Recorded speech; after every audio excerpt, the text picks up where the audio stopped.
No, I'm at in Rochester. Car troubles.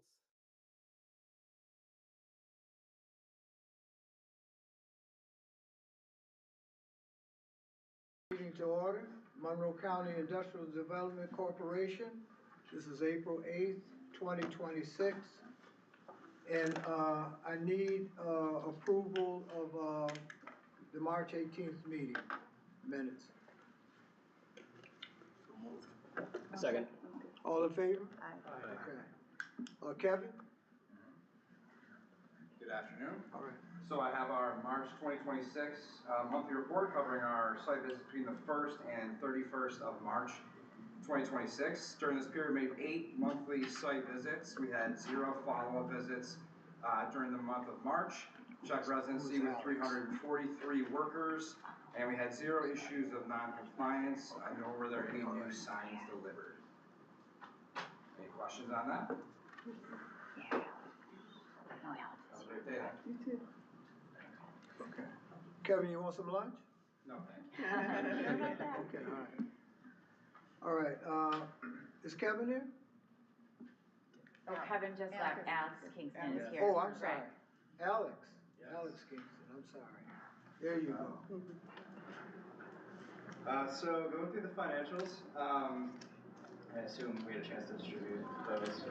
Yeah. Okay. Yeah. So cash primarily comprised of checking. We have about 428,000. Money market savings, 248,000. Our game loan, we have about 118. And then our micro loan account is about 1.3 million of that 2 million total. In the other current assets, this includes our micro loan reimbursement vouchers that have been submitted but not yet paid. As far as our loan receivables for microloans, we didn't give any new ones out during the month. However, we have given out 4 during the year, totaling 223,000. During the month of March, we received 64,000 of principal and 12.6 thousand of interest during the month. RLF loans, we received almost 20,000 of principal and 4,500 of interest. And then for our game loans, we received about 2,000 of principal and $46 of interest during the month. And then all other assets, liabilities are pretty well aligned with our expectations. On the summary statement of activities, the microloan grant income, it's slightly behind budget just due to fewer loans getting out in the beginning part of the year, but we expect this to catch up as the year progresses.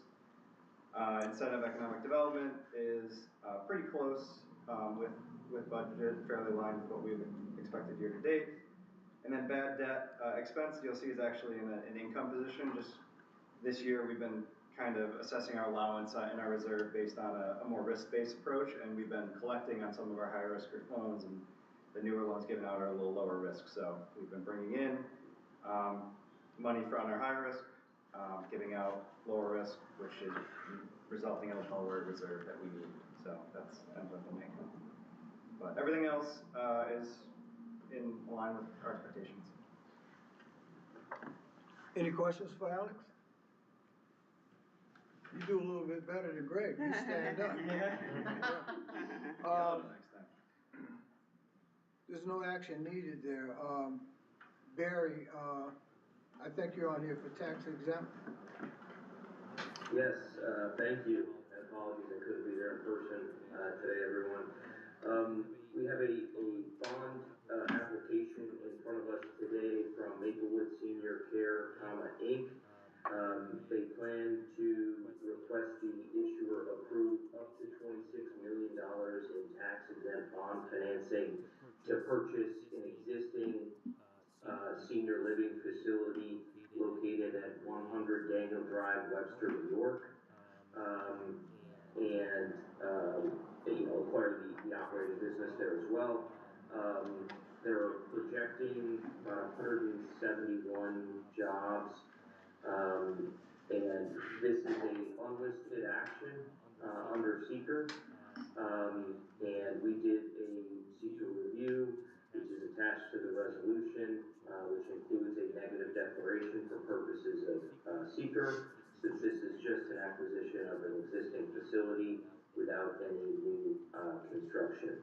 Glenn Cooper is here on behalf of the borrower. He's the CEO. If you have any questions specific about the project. Where you at, Glenn?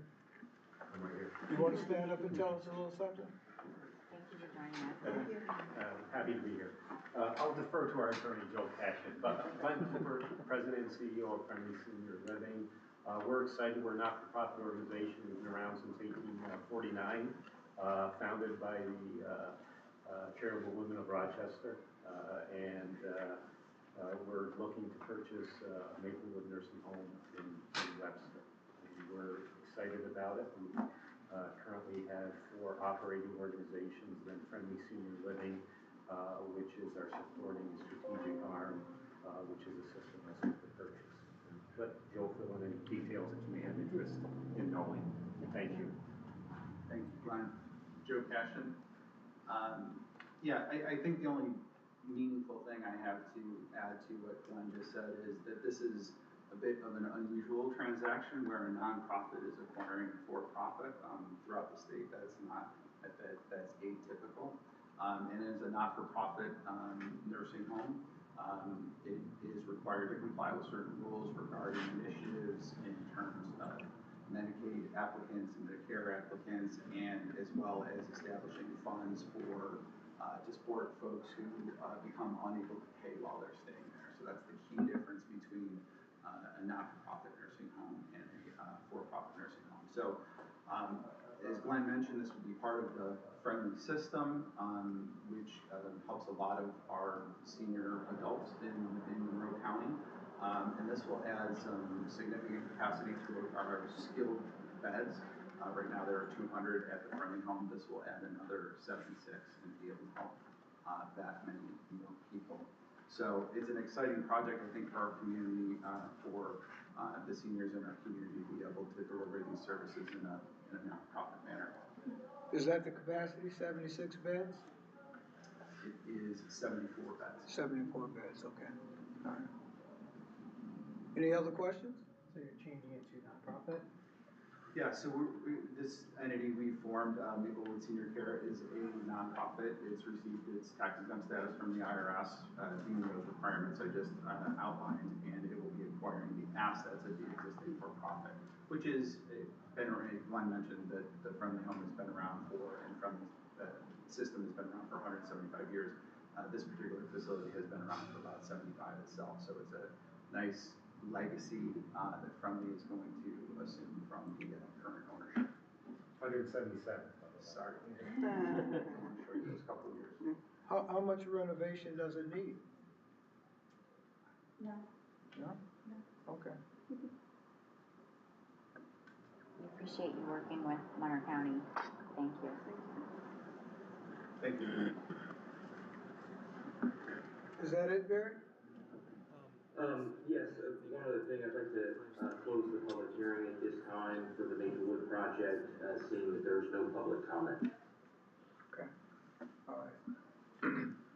Okay, so The only other thing that we'll add before the motion is that the purchaser of the bonds will be Five Star Bank.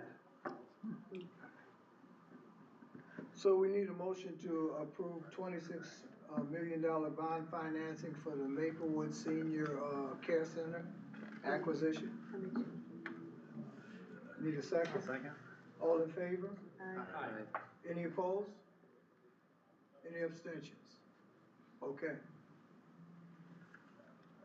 Congratulations. Thank you.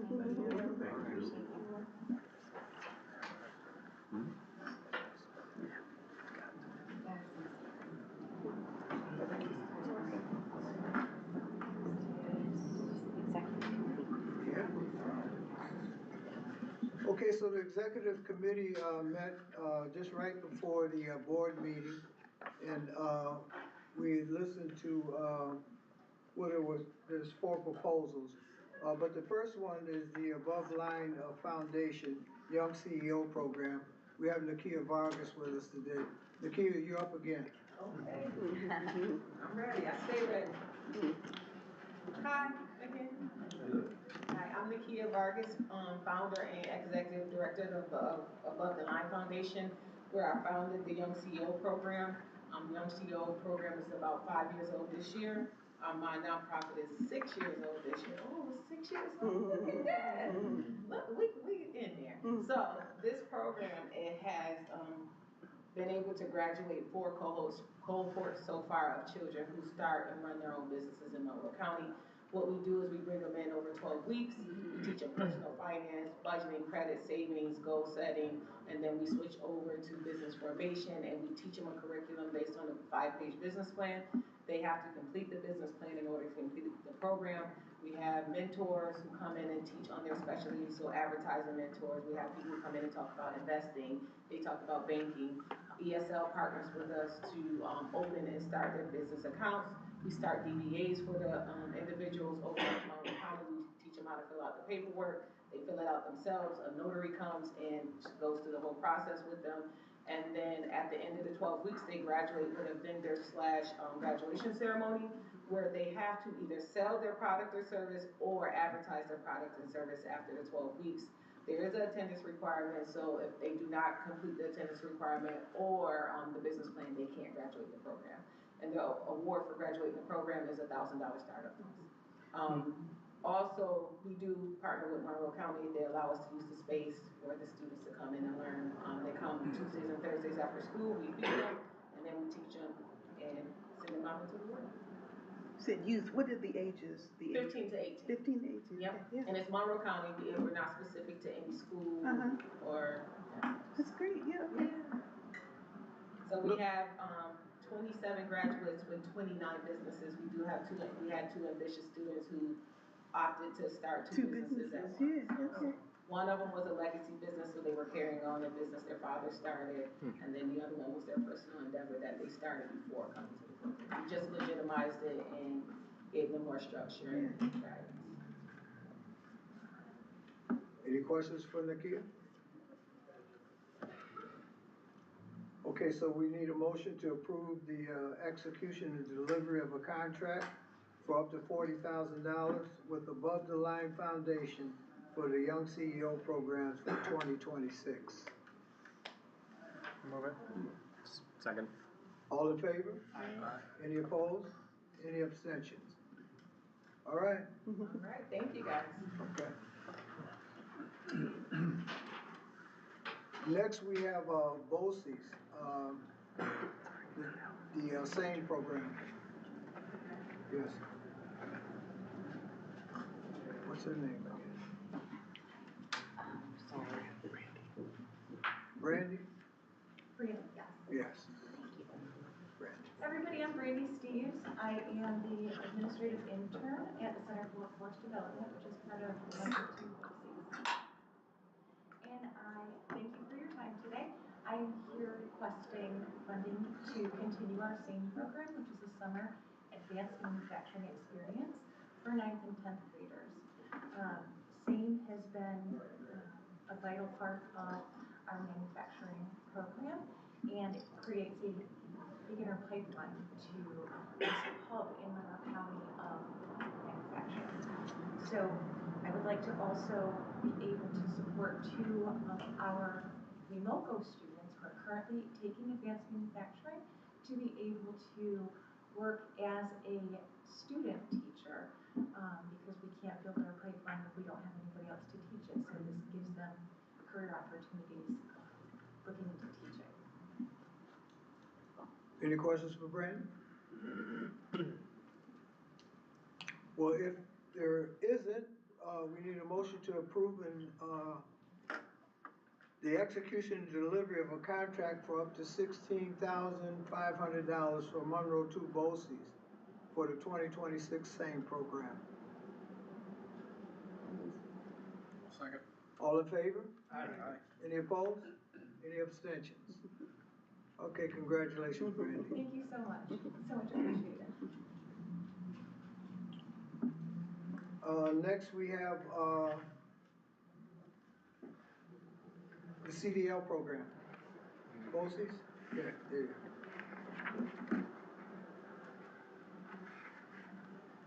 Hello again. This is almost like Beetlejuice. I know you just- but we have to, We'll give the shortened version. There you go. This time.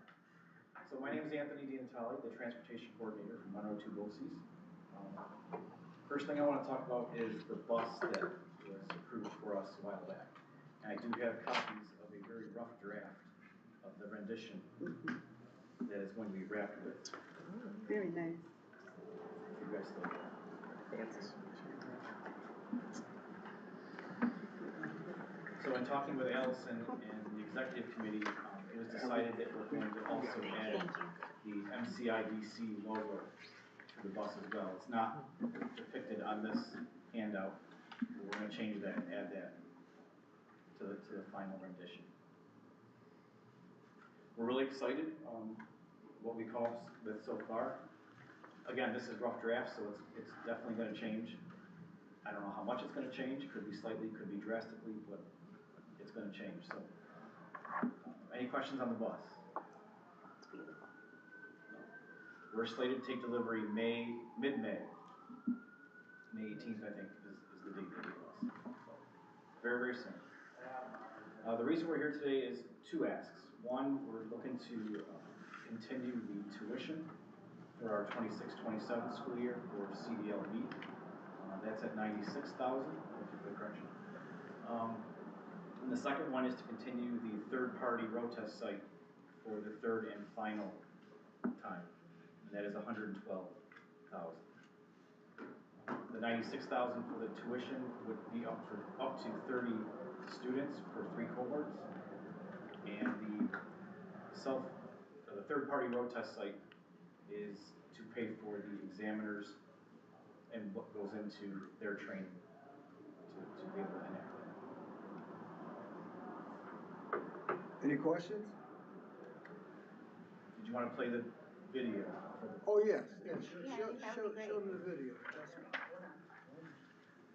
So we put together about a minute-long video of 3 former CDL students who took advantage of the scholarships that was awarded through this body. And they just gave their testimonial as far as how they saw the program, how they valued the scholarship that they received, and how getting that CDL changed their careers for the better. So we enjoy it. Hopefully you do as well.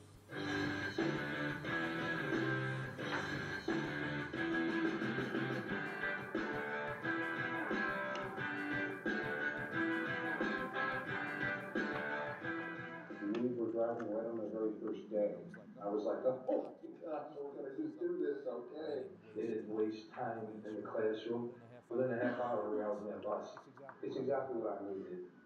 The instructors, they work with you, they guide you. They don't just hand you a piece of paper and say, go study and come back and I'll tell you if you're wrong or right. They work with you through it all. The mere fact that they take the time to learn what you feel like you're weak at, and they help you get strong at it. And the stuff that you are strong at, you get stronger. I'm an employee of the city of Rochester. There was an opening for an operations worker. In order to get that position, you need to have a CDL. I got the promotion because I got my CDL from BOCES. There was a scholarship available for me because I lived in Monroe County, and the financial help that I got was wonderful. The program was great. I loved it. I would recommend to anybody that wants to get their CDL with a passenger endorsement for bus driving. This was just a nice, consistent program. You knew what you were going to get. You knew when it was going to be over. It was good training. Begin your CWD journey today.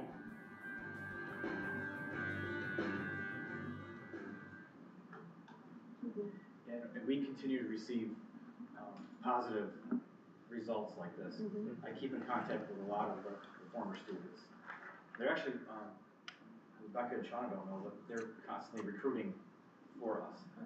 They'll reach out to me and say, hey, I got a coworker that wants to take their CDL. What's the process again? Remind me. So they're recruiting for us. That's good. So thank you very much. I appreciate all that you do for us. Any questions? So we need a motion to approve the execution and delivery of a contract for up to $96,000 for Monroe County, from Monroe to Orleans BOCES CDL Class B Scholarship Program. 3 cohorts, up to 30 students for the calendar year 2026, 2027. We need a second. Second. All in favor? Aye. Any opposed? Any abstentions? The next motion is to approve the execution and delivery of a contract of up to $112,000 for the Monroe County BOCES third-party road test site from April 26th to June 2027. Move it. Okay, all in favor? Aye. Any opposed? Any abstentions? Okay, we're there again. Thank you very much. Appreciate it. And I'd like to say that this program over the years, it has always given us joy to approve that because you can see it right away, the impact that it has. People can actually drive themselves to a better career. And there are a lot of opportunities based upon this right here. So, you know, good luck with this program, and hopefully we can continue to do it. And we'd like to get a picture of that bus. Hopefully we can ride on it one day. You know? Might have to borrow it to go on a field trip or something, who knows? I'm sure we can work something out. Okay. Thanks again. All right. Thank you.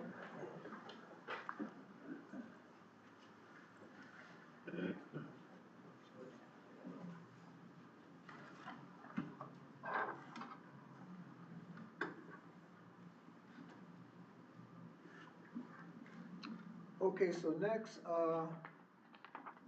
Paris report. That's you. Yes, our Paris report is submitted. Thank you to Allison and Robin and the whole team on their hard work behind the scenes, putting this all together. It's a intense process every year. April 1 is the deadline, and MCIDC's report went in by the deadline.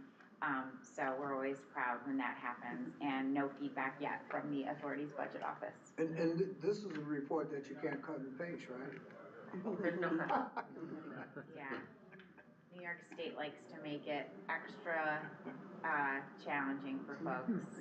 So there's no shortcuts. Yeah. None whatsoever. Right. Any questions for the Paris report? Does everyone know what the Paris report is? Because I certainly don't. It's an acronym for Public Authorities Reporting Information System. Okay. There was a state law that went into effect, right before or as, I think when Tom DiNapoli took office as comptroller, Public Authorities Reform. And so this system and the authorities budget office within the comptroller's office was all established in tandem with that effort as a way to monitor authorities, including such as MCIDC, the Airport Authority, COMITA have to comply, the Land Bank Corporation must comply. So it's a way for, it's a transparency effort and an attempt to put sunshine on authority operations. But you know, it can be for smaller organizations like MCIDC, it can be intense. So, but we are in full compliance and our report is submitted. It's on our website, we'll send the link out. It's like thick. Now what happens if we're not in compliance? What authority comes and smacks us on the hand? The authority's budget office within the comptroller's office will send us a sternly worded email, and then that might become a sternly worded letter. And we haven't gotten to the point where anything beyond a sternly, COMITA, because COMITA has such volume, we have gotten some, hey, you need to issue a correction on this or that. We've gotten that kind of communication from the ABO, but not so really with MCIDC. Are there fines ultimately? I don't know, they can audit us. They could audit. And they've not. They can like censure, they like have authority to like say you can't do business anymore. Oh, okay. Yeah, well, I think that's important. Yes, that is important. They can render you, out of business, Yeah. right? Mary can chime in. No, I think the law was passed in 2009. They have the authority to audit and sort of oversee the activities. If you're not in compliance and you don't file the reports, they can remove your authority to act until you comply, meaning until you file the report or your annual parish report.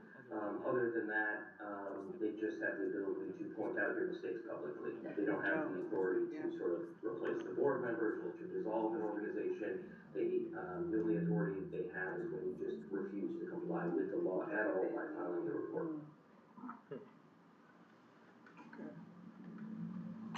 All right. Quarterly reports, loan dashboard reports, and classified loan reports. No action needed. No action is needed. Tony, do you have any, or Craig, any short words to share with the board? Brief presentation on where we are with our portfolios respectively? Well, I guess for the NAICS report, you can see the numbers on here. A few highlights we put at the end.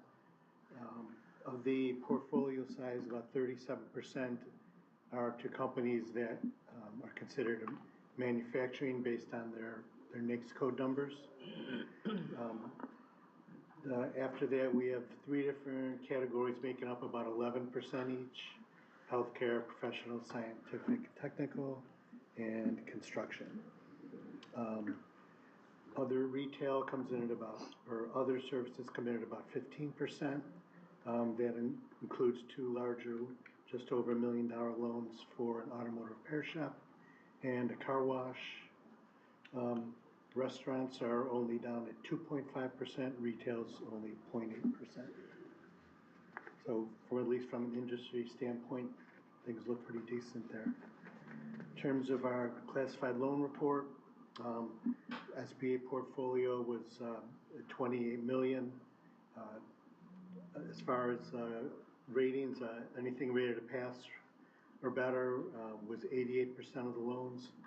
They left about 8% of the loans were on the watch list. A couple of those, more than a couple, were on there solely because we don't have a current financial statement. They are current on their loan payments, they're current on the real estate taxes, and we do get business credit reports annually. We do check the county clerk site for any type of filings, but I guess at this point they're still staying on the watch list till we get some financial statements to further justify taking them off. We do have one relationship, 2 loans moved on to the special mention category. That's Rising Storm Brewery. That's the craft brewery over on Blossom Road where the old Daisy Flour Mill used to be. They had a little bit of a slower start than had expected. They are also a 2-location entity, like one of our former loans, I guess. Although in this case, it's the original one that's dragging them down. Their new location up in Monroe County has been doing decent. Their Livingston County property is a drag. It's become a little worse when they ended up buying the property that they had been leasing. Had some issues with the landlord and thought, well, they can counteract those issues by buying the property. But now they got debt, they got a service, and the volume from there isn't necessarily justifying retaining it open. They have hired a consultant that was recommended by the bank, and consultants working with them. We should have a plan before the end of the week, and that plan should include the closing and sale of that Livingston County location, which should, take that additional monthly debt burden away, as well as give them a little bit of extra cash to use in the location that is actually making some money. As far as the RLF portfolios, we did add one additional loan that closed. That was to Roxanne. That was a mental health company loan, and we had one loan paid off for a manufacturing technically related company that had paid off just a few months ahead of schedule. That's about it for those two reports. Any questions? I have a question on our dashboard. Do we, I don't know if we would get this or not, but do we get a could we ever see like a comparable county in New York State? Like how our dashboard looks, or our loan fundings and how do we compare to someone that's similar to a Monroe County size? Like would like a Erie County or Albany or whatever the county is out there? That's a good question. You know, we're uniquely situated in how we are set up as, insofar as our relationship with the SBA and as a lending institution, nested within county government. So it might be hard to find an apples to apples comparison, but we can look for that information. It also goes back to the whole Paris report, you know, how we are governed. We're just a different animal than, you know, whatever might be our counterpart in Erie County or whatever might be our counterpart in Onondaga County, but we can look for some comparative information. Like loan volume, you know, Yeah. fundings, things like that could maybe give us a guide. Are we, Certainly. More, are we about right? Or? Yeah, I think the SBA Western New York District Office has been really open with us about their satisfaction and being impressed with the volume of work that is undertaken by this team in Monroe County versus some other organizations that they oversee. So maybe we can look to our friends at the SBA to get some data.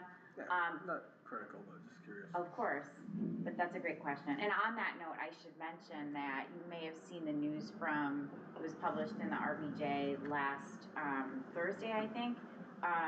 3 businesses in the region, 2 in Monroe County, were recognized by the SBA Western New York District Office for as Small Business Person of the Year, Veteran-Owned Business of the Year, and another one in Livonia was recognized for Government Contractor of the Year.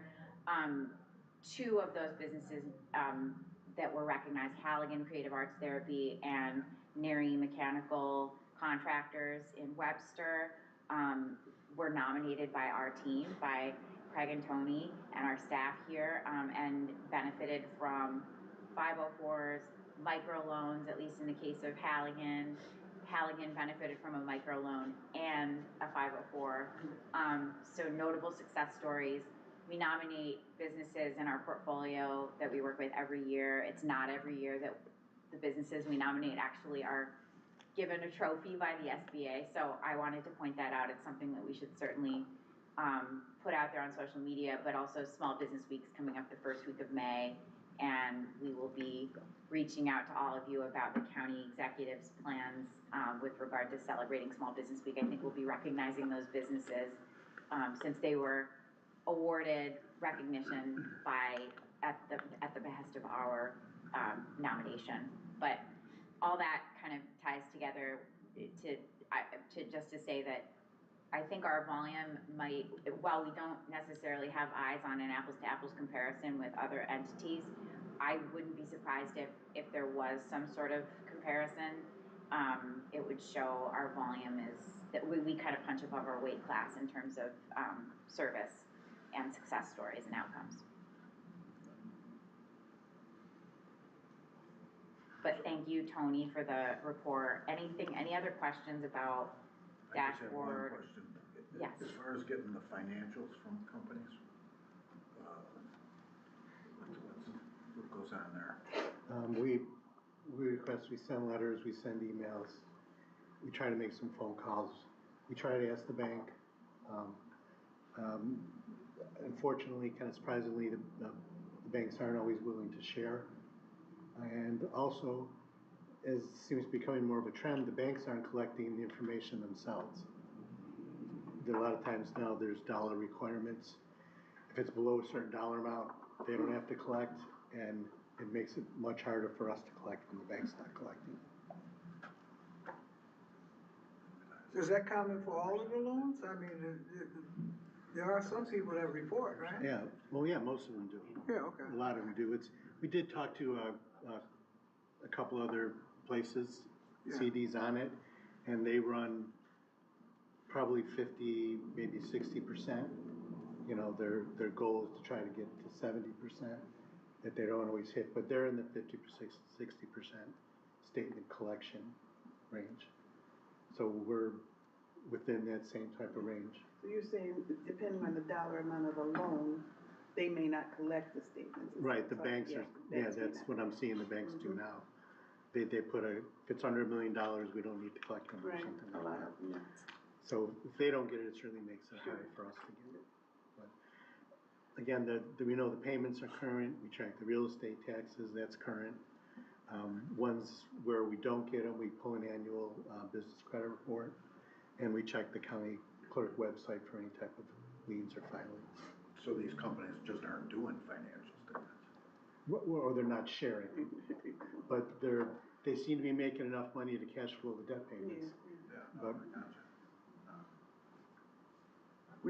We need to send Phil after that. Well, Tony's gone out. Shake 'em right up. Trying to pick up several yourself, right? Yeah. Well, a great time to call us right after they do their taxes. About now. yeah. Fair. Yeah, we do. We hit them several times, and we track, you know, the dates and stuff that we hit them. So it's But all to your- there. Should we get called out on it? To your point though, you know, they probably do say, well, the bank didn't want it, so, yeah. Yeah. So it's already hard to get them naturally anyway. When the bank wants When the it, bank's not that's doing right. it, it makes it really hard. Yeah. Because then, you know, because they did the larger piece, and they're the ones they talk to every day. So it's like, well, they don't ask for them. They're not worried. Why are you? Yeah. But we still keep asking. Okay, is there any other business? If not, we'll take a motion to adjourn. Okay. All in favor? Okay. See you next month. Thank you. The Bellas, I think.